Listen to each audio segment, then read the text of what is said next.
It's story time. Yes, this is Lloyd Kelly, author and poet, among other things. I want to read for you an excerpt from one of my books. This is one of those authors reading their own stories episode.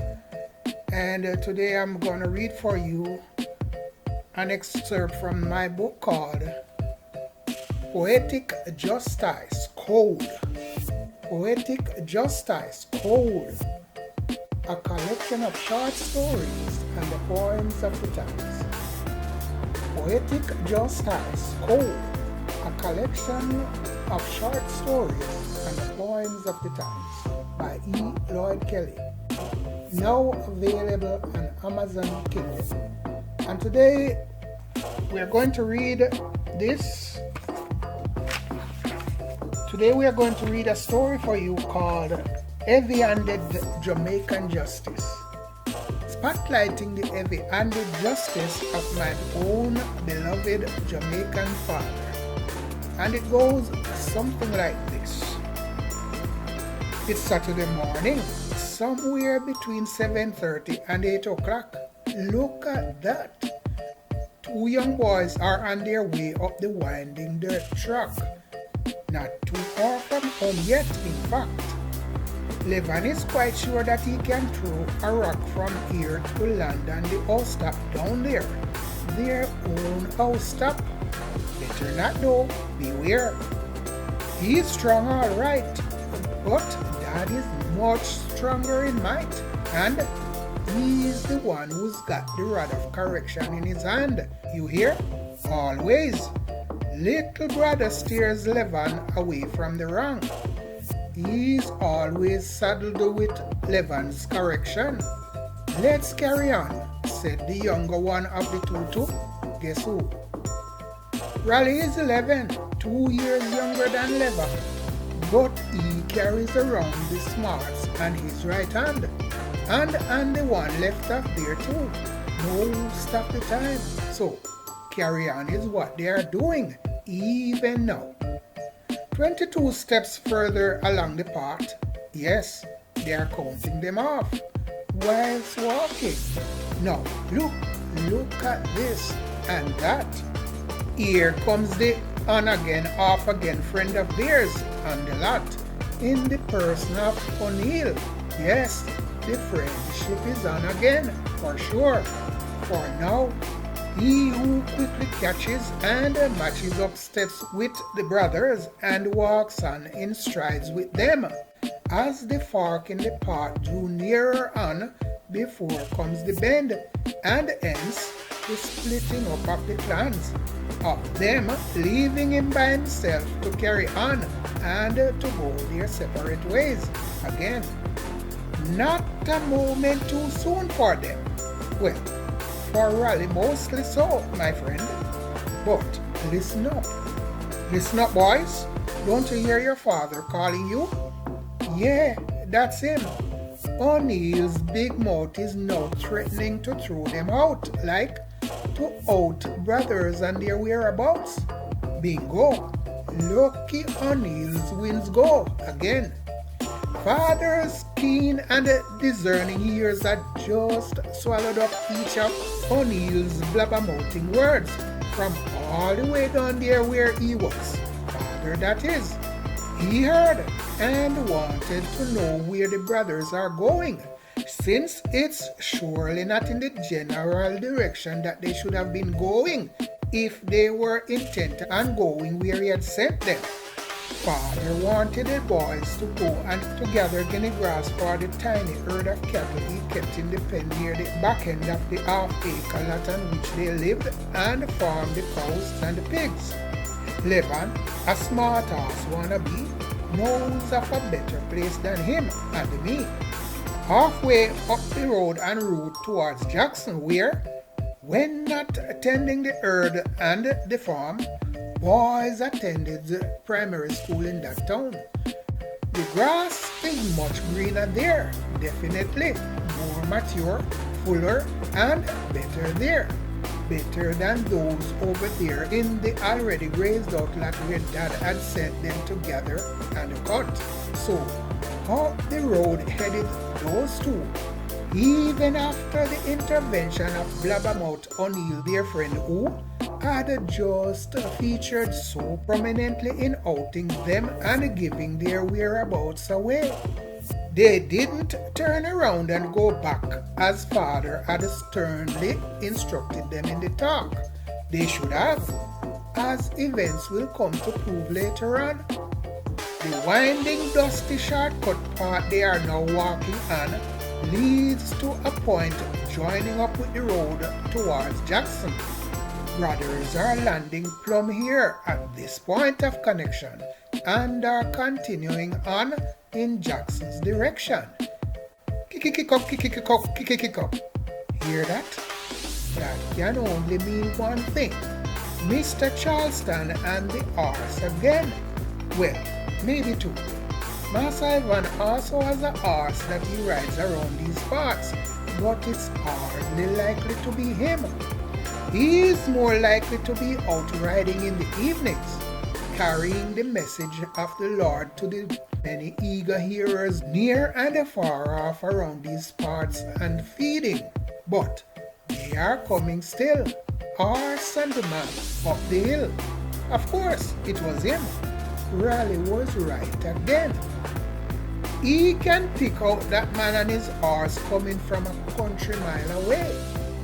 The man and his mount quickly catches up with brothers and they slow it down a bit in order to allow boys to keep up with him and the horse as they exchange greetings in small talks and kicks. They match stride now as boys strutted along with the man and the horse until somebody is going to get lucky, and very quickly. It was probably due to his height from up there where he was sitting in the saddle. The man saw a pretty shiny shilling grinning up at him from among the dust and the gravel lying there on the unpaved country road. Which one of you want a shilling? The man is now asking, whilst pointing down at the prize, waiting anxiously in the dust to be picked up by the willing. What a sweet soothing surprise. 10 fighting right-handed fingers now tussling for a chance at being the lucky one owning the buck. But I have a feeling that the prize will soon be going off towards the split up. Kick up. Man and his mount is speeding away again, leaving boys peering at him through mushrooming clouds of Saturday morning dust and eye wiping. Boys walked on through the planning conversation, trying hard at deciding as to what goodies each one's pennies will get them at the end of school fair come next week.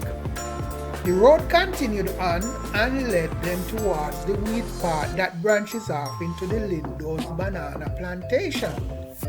Then further on through and to a somewhat secluded and seemingly neglected patch of the field where the most beautiful guinea grass grows to a grown man's neck height. But as for boys, they are over their heads deep into the itchy green leafy things.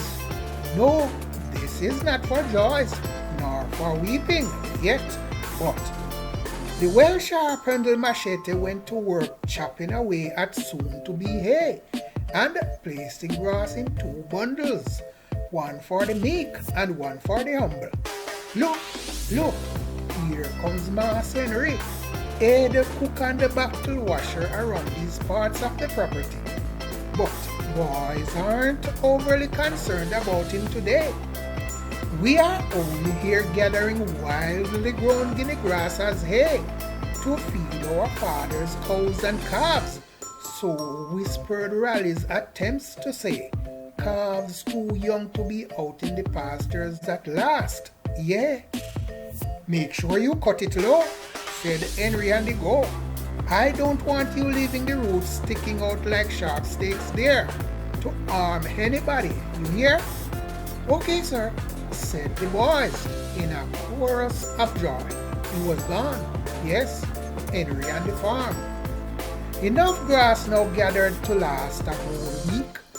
Boys begin to bundle it all up properly, getting ready to leave for home. Each boy heaves the haystack to the standing position like Joseph's holy standing sheaves from back over there in the promised landed fields, beckoning boys to bend down and worship.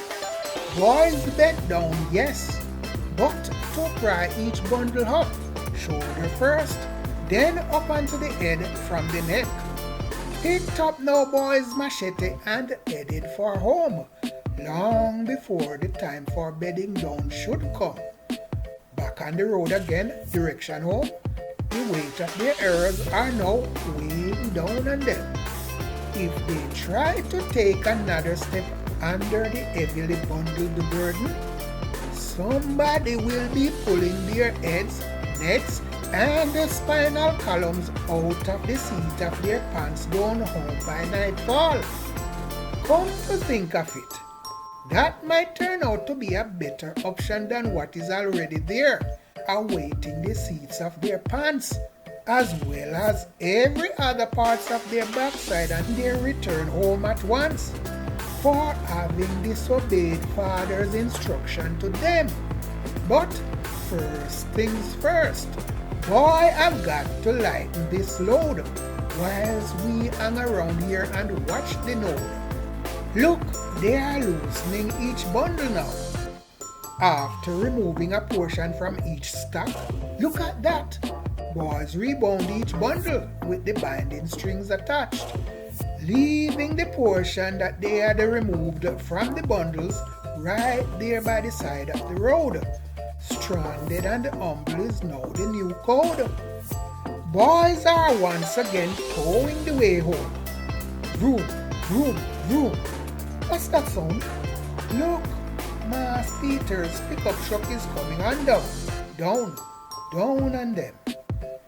Oh my, a moment sooner and we would have been in luck. Real luck, that is.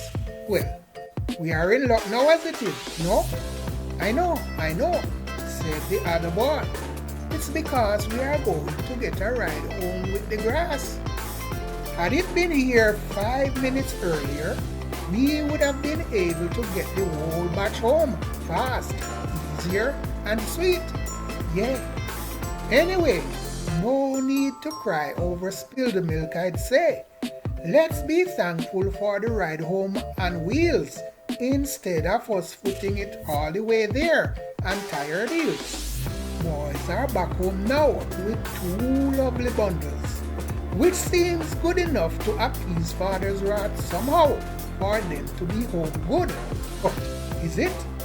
Boys can always hope for that and this for the rest of the day and into the night, until tomorrow morning as a matter of fact, because if they get through this night without the rod of correction being put to work on their backsides, then all is well.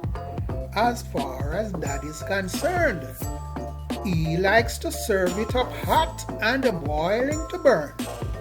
Mom, on the other hand, is quite the opposite of that one. Such things with her are quite another story to stir. She will store it up until it's most convenient for her, not for them. It never was. Then she would serve up the accumulated batch of punishment over however long a while, all in one. Luckily, this one's for Dad and him only. Boys think and hope. Yeah, hopefully. But no, not really. All went well for the rest of the day and into the night and the prayers they had prayed. But Sunday morning is coming down fast. Be afraid. Lavan, we have got company, man. Who's it? Why not go see who it is for yourself? You go. Why do I have to do everything for you all the time? Just shut up and go. 4 eyes now peeping out through a crack in the window curtain. Oh, it's Miss Edwards. Of course it's her. From over near Jackson. Mistress Edwards is the proper term here, I'm certain. Really?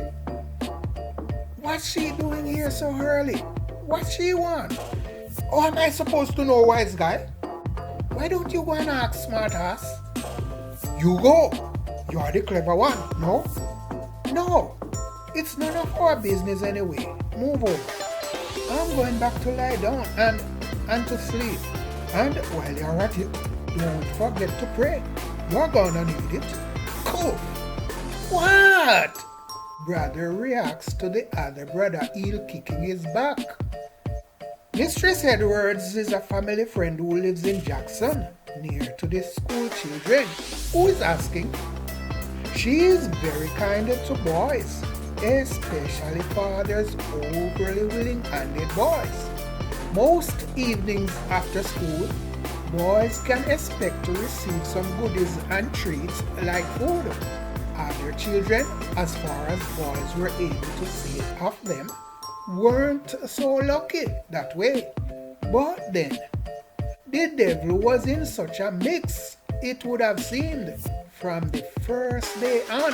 And then, whenever something goes wrong in such setup situations, it becomes easy to point the finger at the familiar ones, those who are closest to the happenings and known by all. Obviously, something went wrong on Saturday, sometime around the morning way. That's why Mistress Edwards came to visit early today. According to her story, as it was told to somebody and then relayed to boys currently through their daddy. Levan and Raleigh came to Jackson on Saturday morning along with one other person. Make a wild guess as to who that other person might have been and worsened. If you had said O'Neill, yes, you would have been spot on right and on the heels in a dress, maybe. But yes, when the devil or that other fellow, when he is going to fix you, or she will fix you right. She does it well. Mistress Edwards' story went on to say that the boys, all three of them, came to her house while she was out, broke inside and stole things from her house. Now, what a perfect fit. Of course, no such thing had occurred. Not from the boys' perspective and standpoint anyhow. You can rest assured. All of their stated events and timelines were able to corroborate their stories when checked out. But by then, the damage had already been done. But now, back up to where we had left off in the story down home. How long was it afterward, after Mistress Edwards' arrival in the yard? One might never know. But the boy is waking up again in the hard, cold grip of father's hand. That's right, yes, he's the first lamb up for slaughtering, correcting rod in hand, all ready to lay it on. Father now begin to be gone. Where did you go yesterday morning? We went to the Lindo's farm to cut grass. Was that where I sent you? No, but Levan said that no more grass was over there and that he knows a place where the grass is greener and good. So we went there. Where else did you go yesterday? Nowhere. We got the grass and then got a ride home with Mass Peter. You didn't go to Jackson? No. Who else was with you yesterday? Nobody. It was just Levan and me. Weren't you with O'Neill? No. Yes, at first. We met up with him up there on the shortcut while we were walking through there. Then we split up and parted company. He went towards Allensworth and we continued on towards Jackson. But we didn't go that far. We didn't go to Jackson. You can ask Mr. Charleston. He will tell you. We saw him on the road going towards Jackson. Then we ran behind the horse and him until we couldn't keep up with him anymore. He rode away and we then went to the banana plantation where we saw Mass Henry. He told us to cut the grass low so as not to leave sharp stakes that may injure someone's foot near the toe. He left us there. We then gathered the grass and leave. When we got back out on the road, we realized that the bundles were too heavy for us. So we stopped and lightened the load by taking out a portion of the grass. As soon as we left from there, Mass Peter's pickup truck caught up with us, and we were lamenting over the fact that if we had not lightened the load and left the rest of the grass up there, we would have gotten it all home that easily and with time to spare. Meanwhile, other than for adding his input here and there to firm up the story in style, look at him. Levan is just there making himself as small as he possibly can in the farthest corner of the bed, waiting for his turn at bat. You know, like at the battering. Yeah, just waiting on them in the left wing bullpen. As soon as Raleigh's turn is done, Father is surely going to be putting it on him. Even though he is obviously slanted towards believing his boy's story. His logics and reasonings are that had the boys gone where he had sent them and done what he had told them to do, he would have chased that woman away from his door so fast that she would have mistaken him for the pit bull and you. But with all of that heat now behind them, the father's righteous bouts of punishments were not done. To seal the deal, boys had forfeited their privilege, he had said, that of going to the fair he had promised them that they could before bed. That was then, he further said. This is now. Boys still have a shilling in their pocket, though, waiting for the split up and the sharing, and for another hometown show coming on down slow. The takeaway here is this. In my father's Jamaican household, same as things are in some other places, so I'm told. You are not here to think. You are here to follow instructions and wink. Little boy was to learn more on this point later on, even as a big grown-up man. Other stories for other days, perhaps. Yeah man, a Jamaica yard me come from. I thank you.